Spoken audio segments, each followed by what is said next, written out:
Hi, good day. Hope everyone had a pleasant night and a good sleep, and that it was restorative. Today I'll be reading from Nehemiah chapter 2, verses 11 to 16, and then we'll read Proverbs 4, 20 to 23, and Matthew 7 to 6. We'll see how this all ties together, because today's about guarding your heart, but also keeping to yourself what God has revealed to you until he tells you to reveal it to other people. Otherwise, you could get discouraged. Otherwise, you're not ready at that time to make a defense in meekness and fear of the Lord on what he's told you, and you could get discouraged because there's always people, the enemy's always working through people to disqualify you, to invalidate you, to discourage you, and to interrupt and to stop the plans of God. So I came to Jerusalem and was there 3 days. Then I arose in the night, I and a few men with me, and I told no one what God had put into my heart to do for Jerusalem. There was no beast with me, but the beast on which I rode. I went out by night by the valley gate to the Jackal's well and to the Dung Gate, and I inspected the walls of Jerusalem, which were broken down, and its gates, which had been destroyed by fire. Then I went on to the fountain gate and to the king's pool, but there was no place for the beast that was under me to pass. Then I went up in the night by the valley and inspected the wall. And I turned back and entered by the valley gate, and so returned. And the officials did not know where I had gone or what I was doing. I had not yet told the Jews, the priests, the nobles, the officials, and the rest that were to do the work.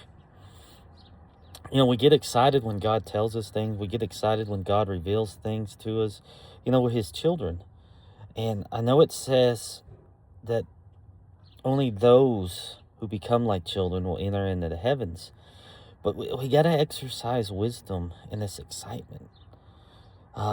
We look here at Proverbs 4:20. My son, be attentive to my words. Hear them out, all of them. When God reveals something to you, wait till he gives you the plan. Wait till he gives you the provisions. And wait until he tells you it's okay to share it. Incline your ear to my saying. Let them not escape from your sight. Keep them within your heart. For they are life to him who finds them, and healing to all his flesh. Keep your heart with all vigilance, for from it flows the springs of life. I think the King James is the one that says, guard your heart above all things.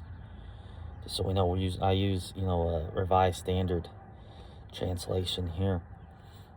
But when God reveals things to us, we need to meditate them on our hearts, and we need to meditate on them in our mind.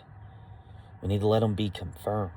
We need to let them become a solid foundation. That way, when it's time to reveal it to other people, they can't discredit you. They can't talk you out of it.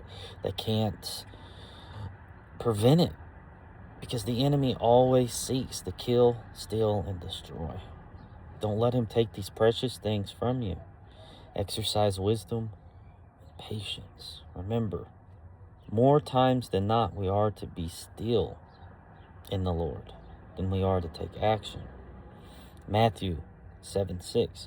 Do not give dogs what is holy, and do not throw your pearls before swine, lest they trample them underfoot and turn to attack you. We have envy, and we have jealousy, and we have anger. We have all these other tools that the enemy uses.